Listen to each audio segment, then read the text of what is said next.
In the last class, we saw the directional coordinate as well as far field region. तो आप याद करिए कि डायरेक्शनल कोऑर्डिनेट क्या क्या होते थे, थीटा और phi.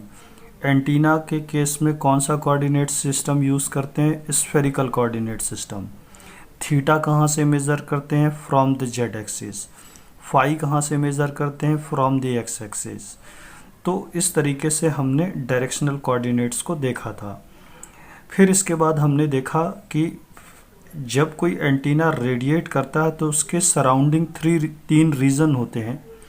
The first region is reactive near field region. Why do we use reactive word? Reactive elements कौन से होते हैं? Inductor, capacitor. दोनों का नेचर क्या होता है? To store the energy. तो आपने कुछ इस तरीके से ग्राफ देखा था कि इस तरीके से कुछ ग्राफ था कि यहाँ पे रेडियस r1 था, r2 था, and this radius depends on the dimension of the antenna and operating wavelength. So in this lecture we will study the radiation pattern, और आप देखेंगे कि मैंने जो दो चीज़ें बताई थी वो कैसे इस लेक्चर में हेल्प करती हैं। तो रेडिएशन पैटर्न क्या है? Trace of field intensity. Trace का मतलब क्या होता है? Graphical representation of field intensity. अच्छा, फील्ड क्या हो सकती है? इलेक्ट्रिक फील्ड भी हो सकती है और मैग्नेटिक फील्ड भी हो सकती है। Which is the function of directional coordinate? कुछ भी नहीं है रेडिएशन पैटर्न, एक ग्राफ है जिसको आप थीटा और फाई के रिस्पेक्ट में क्या करते हैं? प्लॉट करते हैं। That is called radiation pattern. अच्छा, रेडिएशन पैटर्न कैसा हो सकता है? 2 डायमेंशनल भी हो सकता है, 3 डायमेंशनल भी हो सकता है। तो ये जो बात है, ये बात आपको तब समझ में आएगी जब ये हम 2 डायमेंशनल पैटर्न पढ़ेंगे, अभी पढ़ेंगे। और रेडिएशन पैटर्न कैसा हो सकता है? 3 डायमेंशनल भी हो सकता है। चलिए देखिए, इसको देखिए, यहाँ पे एक एंटीना है, वो एंटीना का फंक्शन क्या है? To radiate the energy. तो रेडिएशन हुआ, एनर्जी डिस्ट्रीब्यूट होगी, लेकिन एनर्जी कहाँ डिस्ट्रीब्यूट होगी? एनर्जी स्पेस पे डिस्ट्रीब्यूट होगी। तो in the case of spherical coordinate system, space क्या क्या पैरामीटर्स होते हैं स्पेशियल स्फेरिकल कोऑर्डिनेट सिस्टम में? आर, थीटा और फाई। तो आप देखिए कि ये जो एनर्जी का डिस्ट्रीब्यूशन है ये कुछ इस तरीके से दिख रहा है। आप ये भी बोल सकते हैं कि ये एंटीना जेड डायरेक्शन की तरफ ज़्यादा एनर्जी रेडिएट कर रहा है और इधर उधर इन डायरेक्शन पे कम एनर्जी रेडिएट कर रहा है। अच्छा, तो एंटीना के केस में कौन सा कोऑर्डिनेट सिस्टम यूज़ करते हैं? Spherical coordinate system. अच्छा, जेड एक्सिस पे थीटा की वैल्यू क्या होती है? थीटा की वैल्यू 0 होती है। चलिए ये भी याद रखिए।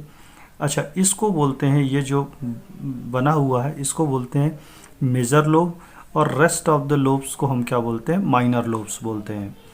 तो मैं यदि पूछूं कि मेजर लोब का डायरेक्शन क्या है, तो direction is given with the help of directional coordinate. Direction किसकी हेल्प से देना है? डायरेक्शनल कोऑर्डिनेट की हेल्प से। तो बताइए इस मेजर लोब का डायरेक्शन क्या है? Theta is equal to 0 is the direction of major lobe. तो क्या मैं ऐसा बोल सकता हूँ कि ये जो पैटर्न है it's a 3 dimensional radiation pattern है। ठीक है, तो ये एंगल क्या है? फाई है। फाई कहाँ से मेज़र करते हैं? एक्स एक्सिस से। थीटा कहाँ से मेज़र करते हैं? जेड एक्सिस से मेज़र करते हैं। तो basically radiation pattern in the case of 3 dimension, it is nothing but it's a distribution of energy. आगे और भी समझ में आएगा। चलिए देखते हैं, इसी को थोड़ा सा और आगे भी देखते हैं। अच्छा, मैंने तो आपको एक चीज़ बताई थी कि 3 रीजन होते हैं एंटीना के surrounding, reactive near field reason, फिर कौन सा? नियर फील्ड रीजन और फार फील्ड रीजन। तो ये जो रेडिएशन पैटर्न है जनरली हम कहाँ पे यूज़ करते हैं? फार फील्ड रीजन में। तो फार फील्ड रीजन के लिए कंडीशन क्या थी? कंडीशन ये थी कि radius must be greater than 2d² by lambda. तो d क्या था? Largest dimension of the antenna. Lambda क्या था? ऑपरेटिंग वेवलेंथ था। चलिए थोड़ा सा और आगे पढ़ते हैं। तो पहली बात, इस रेडिएशन पैटर्न को देखिए। क्या ये रेडिएशन पैटर्न, इस रेडिएशन पैटर्न में मेजर लोब की डायरेक्शन क्या है? मेजर लोब कहाँ पर है? कहाँ पर है आप अच्छे से देखिए, जेड एक्सिस की तरफ है। ये पैटर्न कैसा है, 3 डायमेंशनल है। कैसा पैटर्न है, 3 डायमेंशनल पैटर्न है। अच्छा, मेजर लोब का डायरेक्शन क्या क्या है, तो आप क्या बोलेंगे, थीटा इज इक्वल टू 0। क्यों, क्योंकि जेड एक्सिस पे है, और एंगल थीटा कहाँ से मेजर करते हैं, जेड एक्सिस से। Can I say it's a spatial distribution of energy, बिल्कुल कह सकते हैं, क्योंकि ये एनर्जी का डिस्ट्रीब्यूशन ही तो है। अच्छा, आप देखिए कि इस एंटीना का जो ये जो डिस्ट्रीब्यूशन है एनर्जी का, इसमें देखिए ये केवल एक ही डायरेक्शन पे एनर्जी को क्या कर रहा है, रेडिएट कर रहा है, एक ही डायरेक्शन पे। बाकी डायरेक्शंस पे भी कर रहा है, लेकिन मेजरली किस डायरेक्शन पे रेडिएट कर रहा है, एक ही डायरेक्शन पे, theta is equal to 0 direction पे। इसलिए हम इसे क्या बोलते हैं, डायरेक्शनल रेडिएशन पैटर्न बोलते हैं। अच्छा, इसमें ऑब्जर्व करिए, इस एक्सिस जेड एक्सिस के अलोंग फोल्ड करिए इन दोनों को, तो क्या ये सिमेट्रिक दिख रहा है, तो इसलिए हम इसको क्या बोलते हैं, सिमेट्रिकल रेडिएशन पैटर्न बोलते हैं। अच्छा, मान लीजिए आपके पास कोई आइडियल केस आ गया, आइडियल टाइप का एंटीना आ गया, तो क्या आपके आइडियल एंटीना में ये छोटे छोटे ये इधर उधर जो एनर्जी जा रही है, लोब्स जो आ रहे हैं, ये होने चाहिए, आंसर इज़ नो। तो यदि इसका आइडियल टाइप पैटर्न बनाते तो क्या बनाते, सिर्फ एक ऐसा पैटर्न बना देते। अच्छा, देखिए आप थीटा इज इक्वल टू 0 के जस्ट अपोजिट देखिए, तो इसके लिए थीटा इज जस्ट अपोजिट मतलब theta is equal to 180 degree. Theta is equal to 180 degree पे भी एक छोटा सा लोब दिख रहा है यहाँ पे, तो that lobe is known as back lobe. बगल बगल वालों को क्या बोलते हैं, साइड लोब। अच्छा, देखिए इस एंगल पे देखिए, इस एंगल पे देखिए, पर्टिकुलर इस एंगल पे देखिए, इस एंगल पे क्या रेडिएशन पैटर्न मिल रहा है। ये एंगल मान लीजिए कुछ भी है, मान लीजिए सपोज दैट 45 डिग्री है, सपोज दैट 45 डिग्री पे क्या आपको रेडिएशन पैटर्न मिल रहा है, आंसर इज नो। तो मतलब इस एंगल पे कहाँ से मेज़र किया है एंगल, थीटा कहाँ से मेज़र किया है, जेड एक्सिस। इस एंगल पे ये जो रेडिएशन पैटर्न का कोई भी वैल्यू नहीं मिल रहा है। थीटा इज इक्वल टू 0 पे क्या मिल रहा है, मैक्सिमम मिल रहा है। ये प्लस माइनस भी आपको समझ में आ जाएगा। देखिए इसको इसमें कन्वर्ट करते हैं, इसको इसमें कन्वर्ट करते हैं, देखिए कैसे। थीटा इज इक्वल टू 0 पे मैक्सिमम मिला, देखिए ये किसके रिस्पेक्ट में प्लॉट कर रहे हैं, थीटा के रिस्पेक्ट में, है ना। थीटा इज इक्वल टू 0 पे, थीटा इज इक्वल टू 0 पे मैक्सिमम मिला। Theta is equal to some angle 45 degree पे 0 मिला, बिल्कुल मिला। देखिए ये 45 डिग्री होना चाहिए।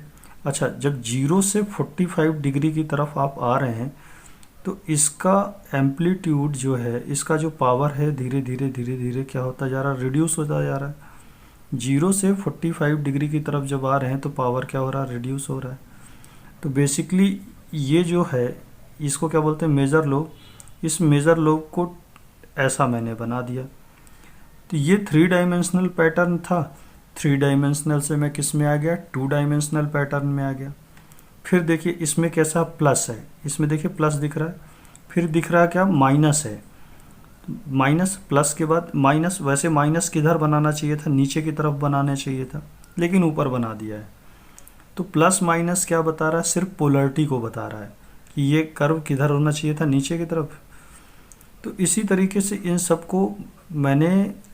इन सबको मैंने यहाँ पे क्या कर दिया, प्लॉट कर दिया। देखिए 45 डिग्री के बाद फिर से इंटेंसिटी इंक्रीज हो रही है, छोटे वाले लोग को देखिए 45 के बाद इंक्रीज हो रही है, फिर 0 हो गई, फिर एक लोब मिल गया, फिर इंक्रीज डिक्रीज, इस तरीके से चल रहा है ना। तो किसी भी बात क्या समझ में आई, बात ये समझ में आई कि किसी भी 3 डायमेंशनल पैटर्न को हम 2 डायमेंशनल पैटर्न में लेके जा सकते हैं। अच्छा, आपको 2 बातें मिलेंगी इस रेडिएशन पैटर्न में, वो है पहला हाफ पावर बीम विड्थ और एक है दूसरा फुल नल बीम विड्थ। तो देखिए मैं क्या बोलता हूँ, इसकी हेल्प। अच्छा, इसका आइडियल पैटर्न बनाना होता तो कैसे बनाते, क्या इसके आइडियल पैटर्न में कोई ये पहली बात तो देखिए कैसा है, डायरेक्शनल पैटर्न है, बिल्कुल है।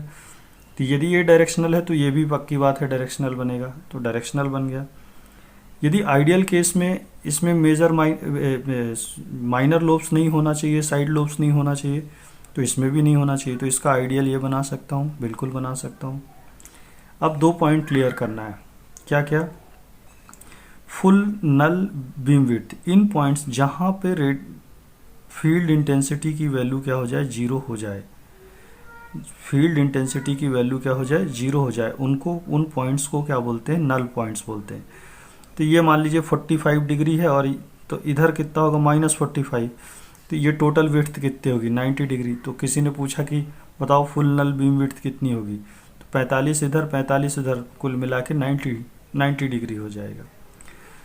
अच्छा, ये एक टर्म और क्या है, एक टर्म और है हाफ पावर बीम विड्थ। तो हाफ पावर बीम विड्थ क्या है, ऐसे पॉइंट्स जहाँ पे पावर क्या हो जाए, हाफ हो जाए। रिमेंबर दैट, मैं कौन से पॉइंट पे बोल रहा हूँ, जहाँ पे पावर क्या हो जाए, हाफ हो जाए।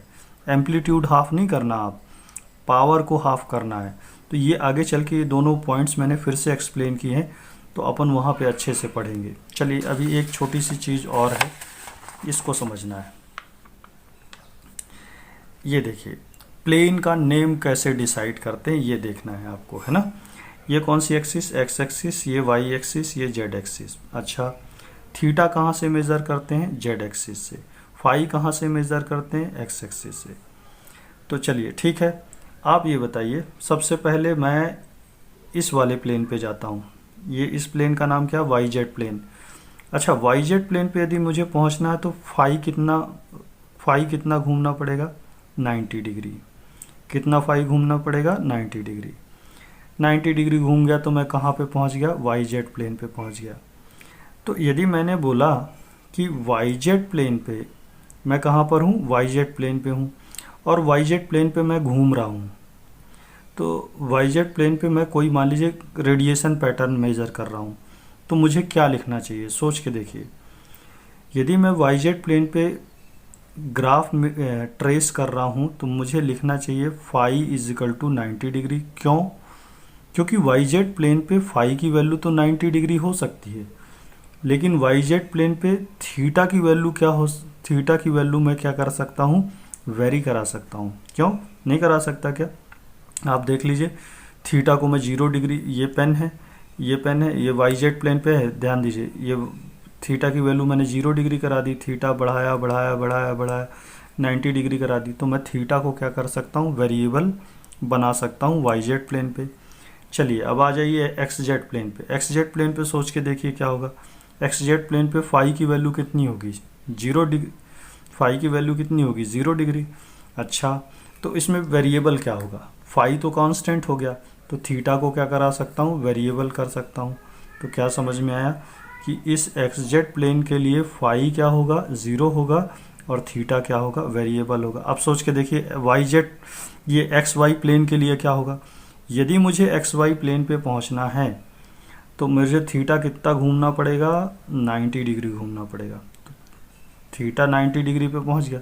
अब वाई जेड प्लेन पे मैं क्या वेरी करा सकता हूँ, फाई को वेरी करा सकता हूँ, 0 डिग्री, 1 2 3 90। तो इस तरीके से क्या समझ में आया कि किस प्लेन पे कौन सा वेरिएबल होगा, ये बात समझ में आई, और किस प्लेन पे कौन सी चीज़ कांस्टेंट होगी। फिर से समझते हैं, एक्स जेड प्लेन पे क्या कौन सी चीज़ कांस्टेंट होगी, फाई कांस्टेंट होगा, लेकिन फाई की वैल्यू कितनी होगी, 0। थीटा वेरिएबल होगा। वाई जेड प्लेन पे फाई कितना होगा, 90 डिग्री, लेकिन 90 डिग्री कांस्टेंट होगा, थीटा वेरिएबल होगा। अच्छा, ये बताइए इस एक्स वाई प्लेन पे क्या होगा, एक्स वाई प्लेन पे थीटा 90 डिग्री और फाई क्या होगा, वेरिएबल होगा। अच्छा, मान लीजिए ये इस लाइन के लिए क्या होगा, थीटा फाई, वाई एक्सिस की जो लाइन है, तो फाई 90, थीटा 90। अच्छा, एक्स एक्सिस के लिए क्या होगा, एक्स एक्सिस के लिए फाई 0, थीटा 90। तो ये आप डिसाइड कर सकते हैं, लेकिन पहले आपको अच्छा कोऑर्डिनेट सिस्टम आना चाहिए, तब ये सब चीज़ें डिसाइड कर सकते हैं। तो इस लेक्चर के लिए इतना ही। In next lecture we will see the plot of radiation pattern, how to plot the radiation pattern in 2 dimensional plane. तो इस तरीके से हम देखेंगे। यदि आपको ये चीज़ समझ में आती है, अच्छा लगता है, तो please like, subscribe and share it. Thank you very much.